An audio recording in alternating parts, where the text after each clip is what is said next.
Hello and welcome back to my comic lounge. So, obviously, went back to the same shop that I always frequent, and this may be one of my favorite ones because towards the end, I'm definitely going to show you what I got for a really, really good price. Three of them at least are very much from the same series, and boy, I got a really good price on some ones at the end. But still, there still is some cool ones in here. So again, I have about like what 10 comics here. So before I get into any of these, I will see you after this.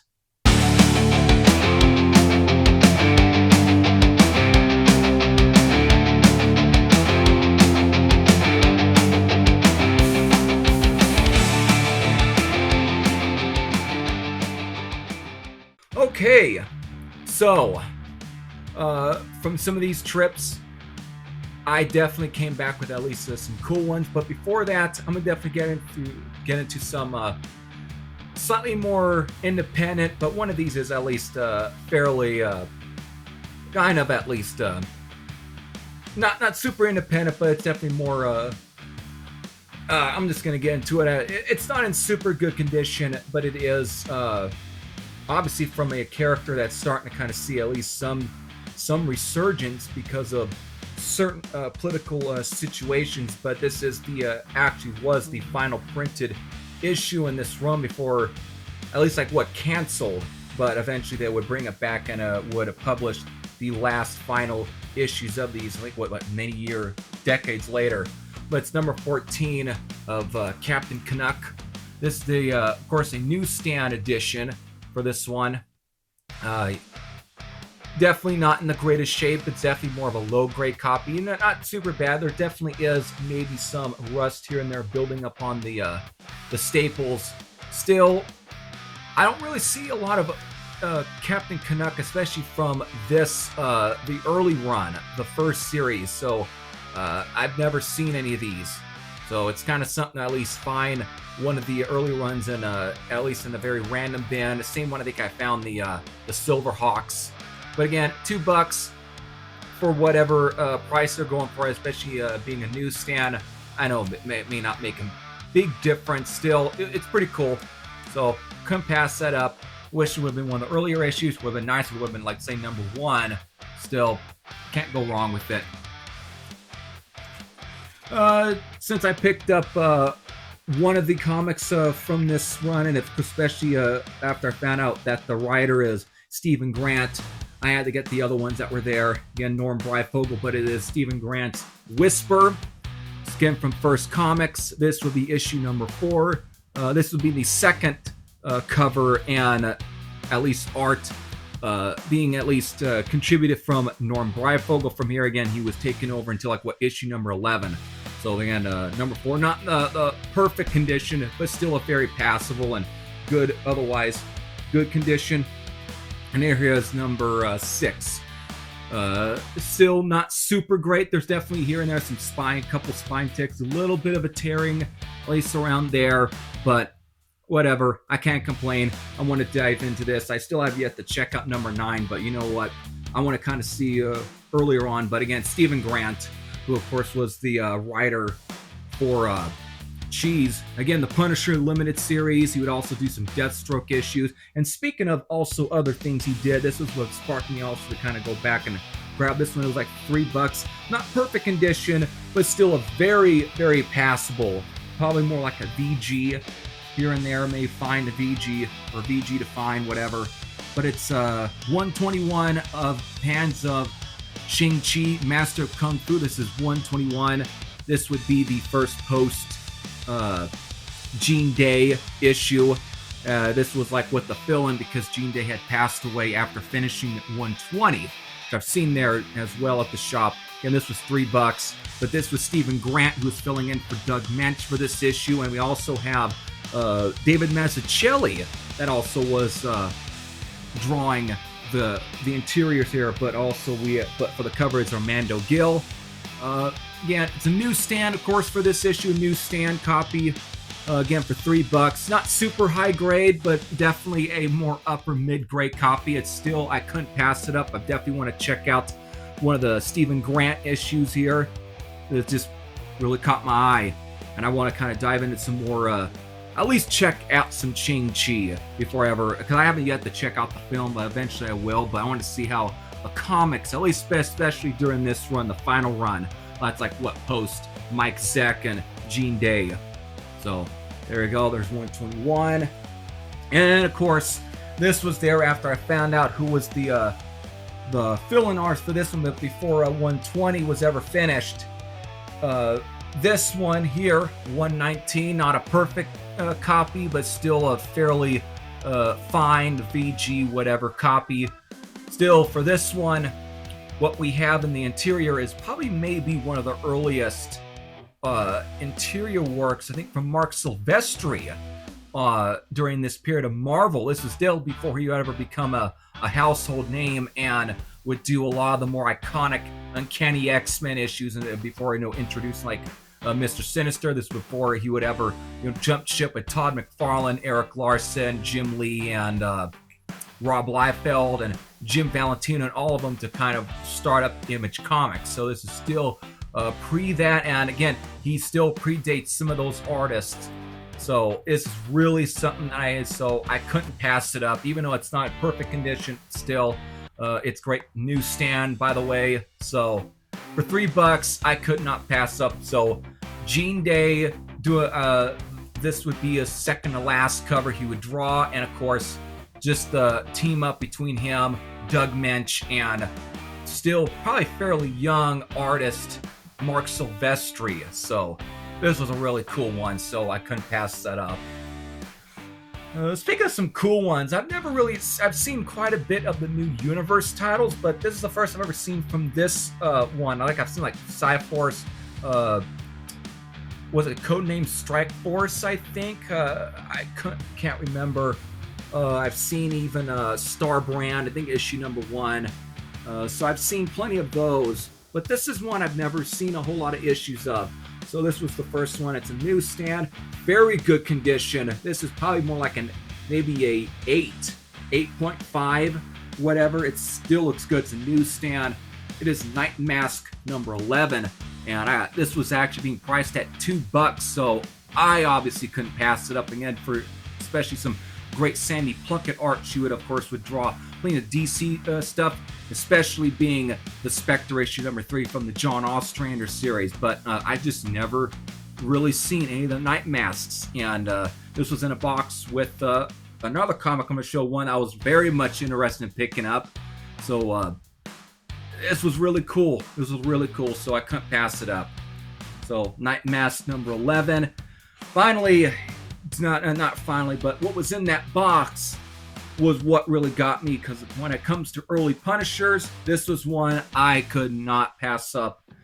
Even if I'm not crazy for the cover artist, still it is Punisher issue number 2 from the second or the first ongoing series. So be the second series, but first ongoing, because again, post the Stephen Grant / Mike Zeck, all that 1 through 5 and everything, but this was the first post.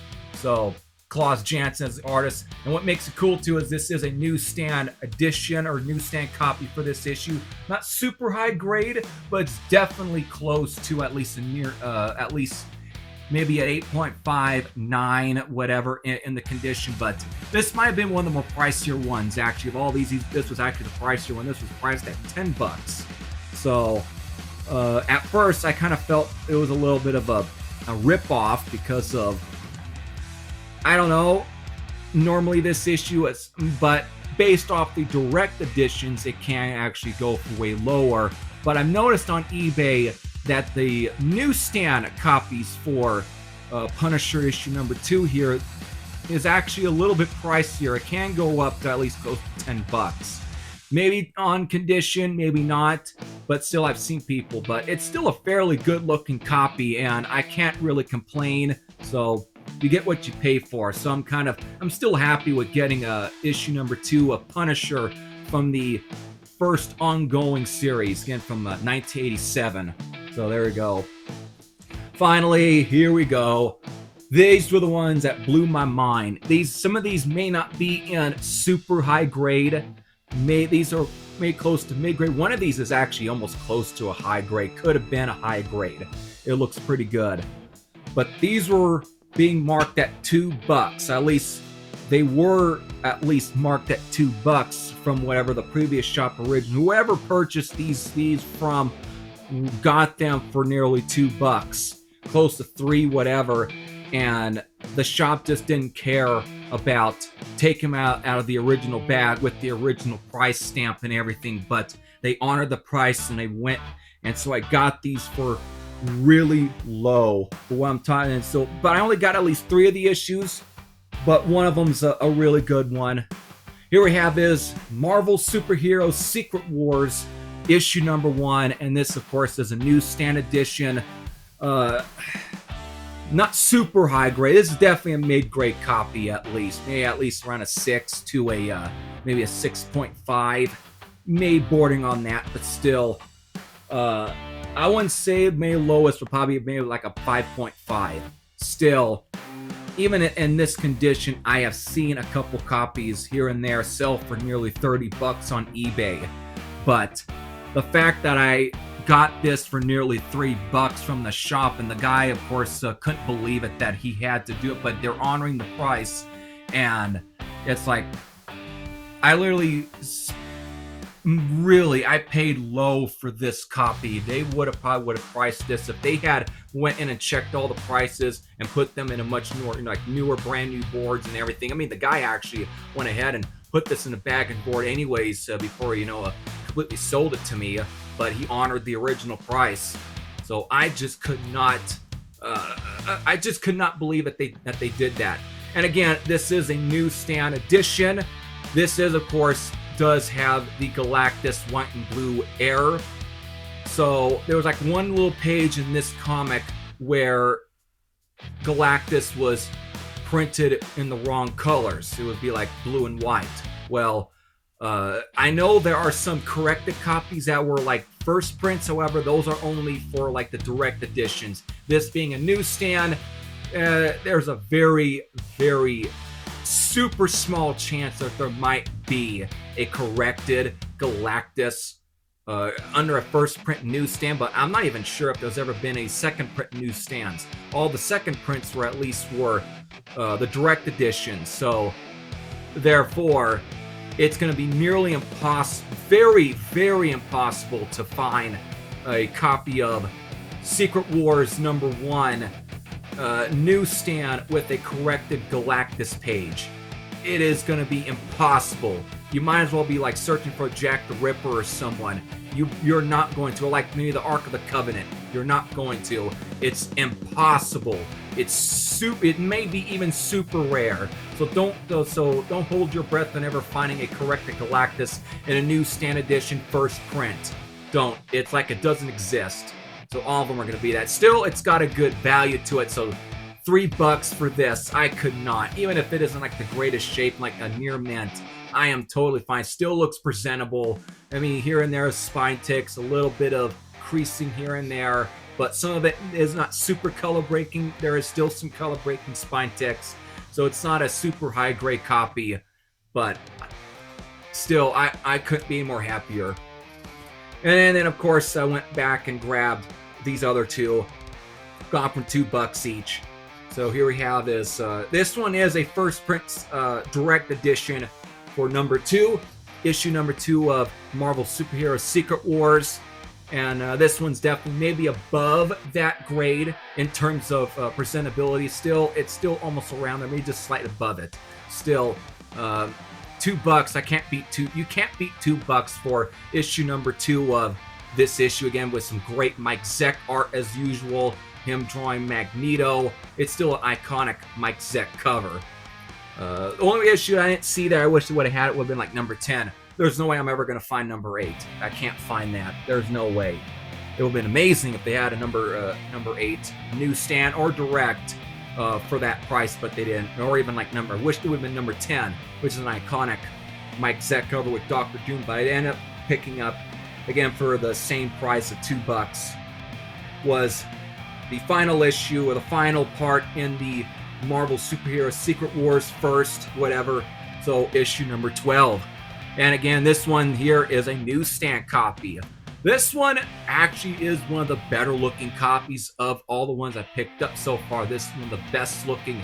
This kind of pushes it to being like an 8, maybe a 8.5.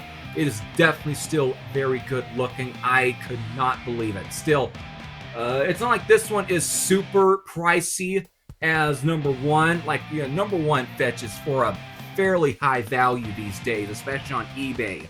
But still, this one, here and there, it could also be priced for, at least it could be listed for like maybe $10 at least. But here, $2. $2 for this. And they honored the original price. So you can't go wrong with that. I can't go wrong. Again, just great Mike Zeck cover. And if this is also a key issue, this is the issue where She-Hulk joins the Fantastic Four and the Thing stays on the planet.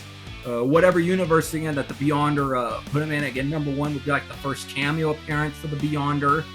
But he would stay there because he becomes human. He's in his human form, so he stays on the planet. And so She-Hulk fills in for him. And so this was the issue that started that. And it's also the final issue before whatever Marvel team-up comic that sees the black suit Spider-Man, the symbiote, make its second cover appearance. But this is the last one before that. But again, still black suit costume Spider-Man, early still. Can't go wrong with this, and that's a very cool Doctor Doom cover with him in it with the normal face. So there we go. There it is. There's all the comic books on the show.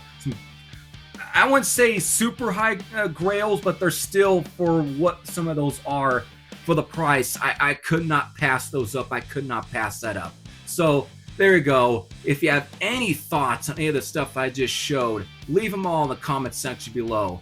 But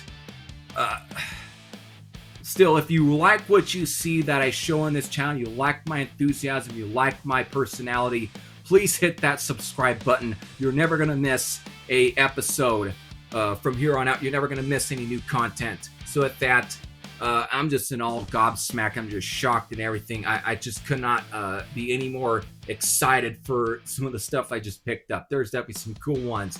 So until then, I hope all of you enjoyed. Keep buying and keep collecting and keep reading comic books, everybody. Take care.